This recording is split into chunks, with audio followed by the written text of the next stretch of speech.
আপনার ক্ষতিপূরণ দিতে আমি রাজি, বাইতুল মাল থেকে আপনি নিয়ে নেন। আপনি কেন বায়না করতেছেন, কেন বাহানা করতেছেন? ওই মহিলা বলতেছেন, বাবা আমি কেন আপনার সম্পদ থেকে নেব, বাইতুল মাল থেকে কেন নেব? আমার যে তেল মাটি বক্ষণ করেছে এটার উপর আমার হক, ওই তেলটাকে ফেরত দিতে হবে।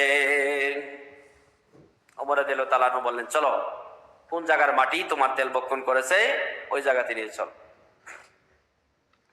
হযরত ওমর রাদিয়াল্লাহু তাআলা আনহুকে নিয়ে ওই বৃদ্ধ মহিলা যখন ওই গন্তব্যস্থলে যখন দেখালো নির্দিষ্ট স্থানে ওই জায়গার মাটি, ওই তেল ওই জায়গার মাটি বক্ষণ করেছেন, হযরত ওমর রাদিয়াল্লাহু তাআলা আনহু বললেন, এই মাটি আমি তোমাকে বলতেছি, আমি ওমর বলতেছি, তুমি কি করো?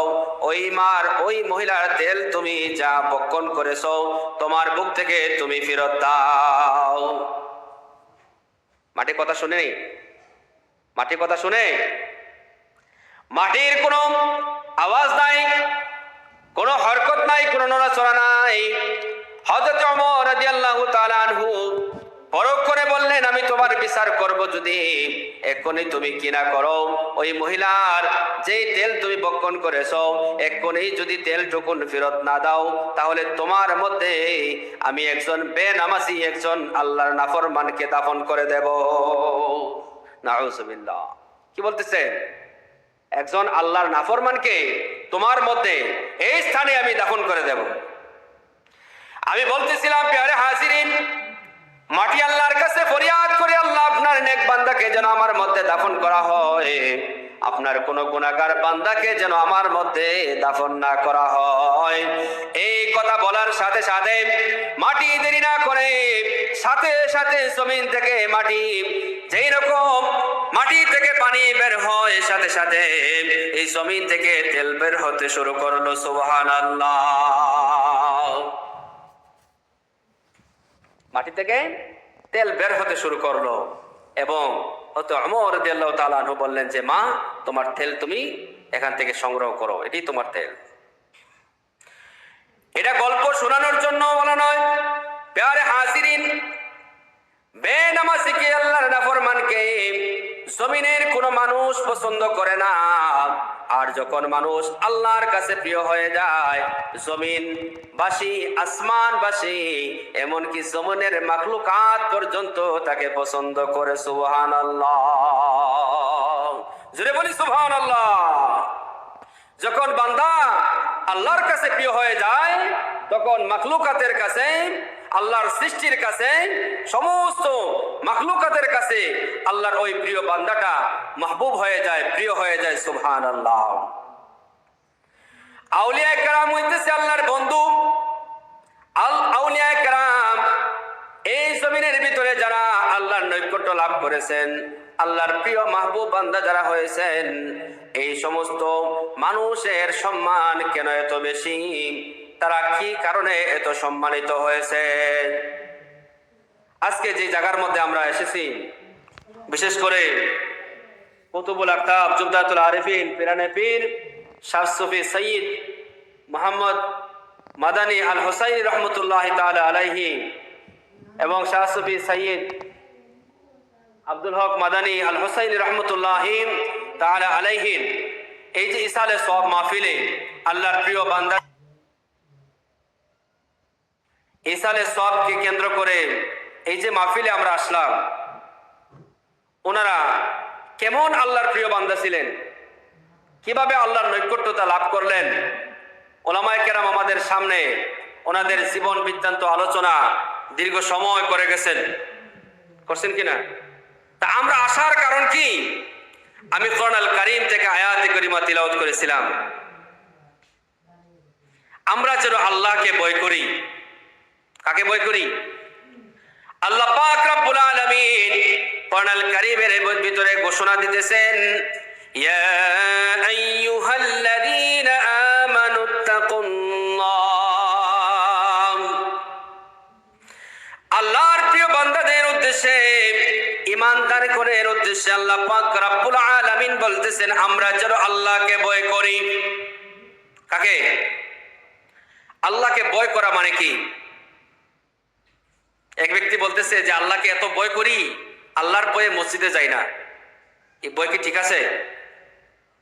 যাকে ভয় করি তার হুকুম যদি না মানি, যাকে ভয় করি ওনার আদেশ যদি আমরা পালন না করি, আল্লাহ পাক রব্বুল আলামিন আমাদের যে আদেশ করেছেন এই আদেশ মানার নাম হইতেছে আল্লাহর হুকুম পালন করা। যে আল্লাহর হুকুম পালন করলো সে আল্লাহকে ভয় করলো। আর যে মুখে মুখে বলল যে আমরা ঈমান আনয়ন করেছি ঠিক, কিন্তু আল্লাহর হুকুম পালন করি না, এমন ব্যক্তি মুখে মুখে সে ঈমানদার দাবি করলেও আল্লাহ পাক রব্বুল আলামিন বলতেছেন যে প্রকৃত সে ঈমানদার হইতে পারে নাই। ঈমান আনয়ন করার পরে সে এখন পর্যন্ত পরিপূর্ণ মুসলমান হইতে পারে নাই। আপাত মস্তক সে একজন পূর্ণাঙ্গ মুমিন, একজন মুসলমান, একজন আল্লাহর খাঁটি বান্দা হওয়ার জন্য বিশেষ গুণাবলী, অনেক শর্তাবলী রয়েছে। হাদিস এবং কোরআনের আলোকে দীর্ঘ সময়ের প্রয়োজন। যারা নাকি আল্লাহ পাক রব্বুল আলামিনের আদেশ পালন করেছেন, আল্লাহ পাক রব্বুল আলামিন তাদেরকে মাহবুব বানিয়ে নিয়েছেন, আল্লাহর প্রিয় বান্দা তারা হয়ে গেছেন। আল্লাহ পাক রব্বুল আলামিন বলতেছেন যেভাবে আমার প্রিয় বান্দারা আমাকে রাজি খুশি করে আমার প্রিয় বান্দা হয়ে গেছেন, তোমরা তাদের সান্নিধ্যে এসে, তাদের কাছে এসে, তাদের সাথে চলে তারা যেভাবে রব্বুল আলামিনের সন্তুষ্টি অর্জন করেছেন, আমরা ওনাদের কাছে আসার পরে আমরা সেই তরিকা, সেই পন্থা, আমরা সেই রাস্তা আমরা পাবো কিভাবে আল্লাহর সন্তুষ্টি অর্জন করা যায়, কিভাবে আল্লাহ পাক রব্বুল আলামিনকে ভয় করা যায়। আউলিয়া কেরাম আল্লাহর মাহবুব প্রিয় বান্দাদের কাছে আসার কারণ কি? ওনারা আল্লাহর প্রিয় হয়েছেন ইবাদত বন্দেগী করে নাকি এমনি এমনি হয়ে গেছেন? উত্তর দিবেন একটু। ইবাদত বন্দেগী করে করে আল্লাহ পাক রব্বুল আলামিন ওনাদেরকে প্রিয় বানিয়ে নিয়েছেন। কিতাবের মধ্যে রয়েছে, হাদিস শরীফের ভিতরে আল্লাহর রাসূল সাল্লাল্লাহু আলাইহি ওয়াসাল্লাম ঘোষণা দিয়েছেন, আল্লাহ পাক রব্বুল আলামিন আসমানের ভিতরে সর্বপ্রথম ঘোষণা করে দেন, জমিনের ভিতরে যে ব্যক্তি আল্লাহর মাহবুব বান্দা হয়ে যায়, আসমানওয়ালা ফেরেশতাদের কাছে আল্লাহর প্রিয় মাহবুব যে বান্দা হয় ওনার ব্যাপারে আলোচনা হয় সর্বপ্রথম আসমানে। কোথায়? জোরে বলি কোথায়? আসমানে আলোচনা হয়। আল্লাহ পাক রব্বুল আলামিন ঘোষণা দেন, দুনিয়ার জমিনে অমুক এলাকার অমুক গ্রামের অমুকের ছেলে অমুক, সে আল্লাহর সন্তুষ্টি অর্জন করেছে, আল্লাহ পাক রব্বুল আলামিন তার উপর সন্তুষ্ট হয়ে গেছেন। আসমানওয়ালা যারা, আসমানওয়ালা কারা? ফেরেশতা যারা আছেন তাদেরকে ঘোষণা করে দেন তারা যাতে ওই ব্যক্তির উপর সন্তুষ্ট থাকেন। সুবহানাল্লাহ।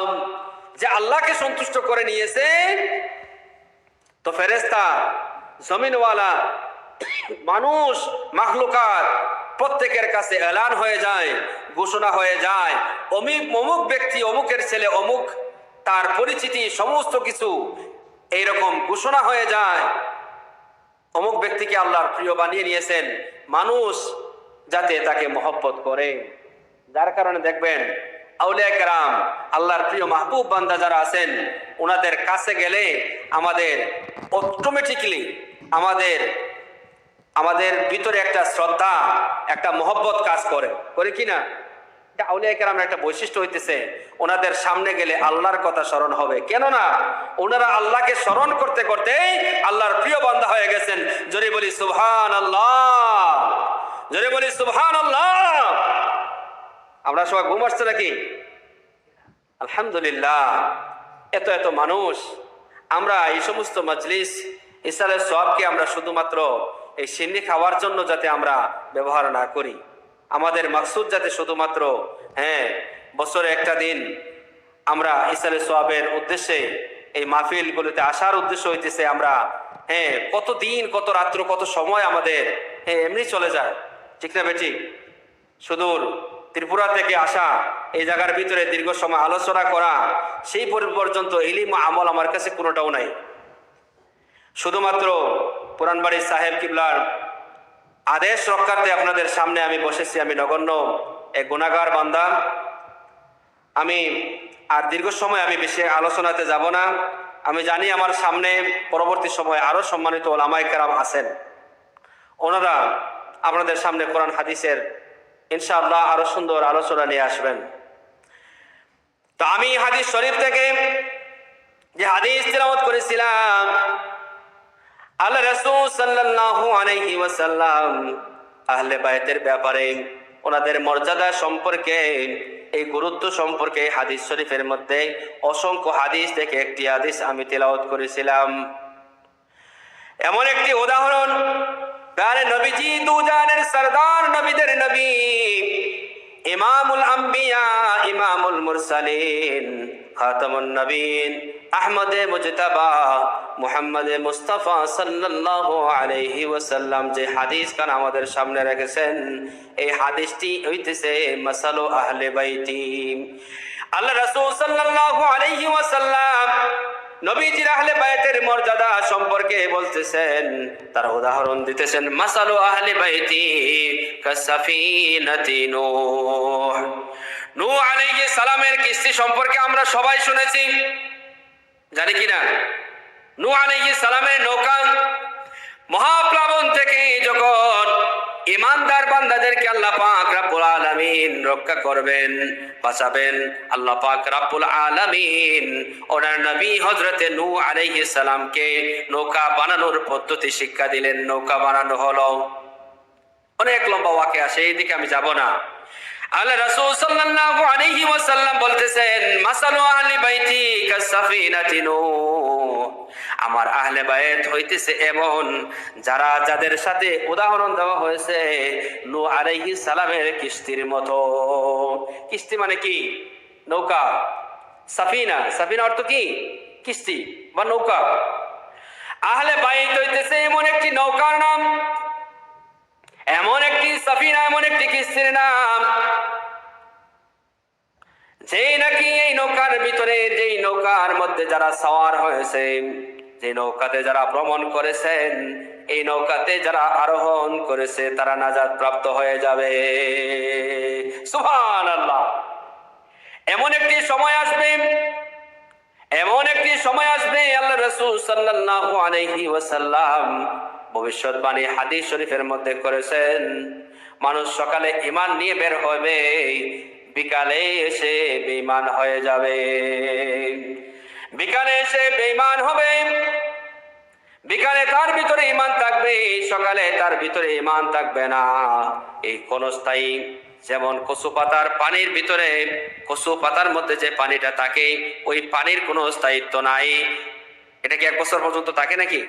কচু পাতার উপরে যে পানিটা থাকে, এটার যেমন স্থায়িত্ব নাই, আছে, বেশিক্ষণ থাকে না, কখন জানি পড়ে যায় হালকা বাতাসে, এটা শুধু ডলতে থাকে, নড়তে থাকে, কখন জানি পাতা থেকে পানি পড়ে যায়।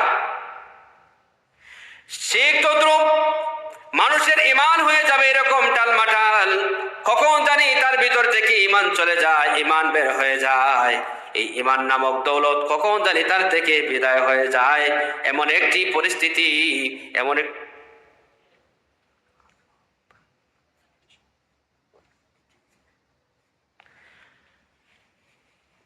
এইরকম পরিস্থিতি,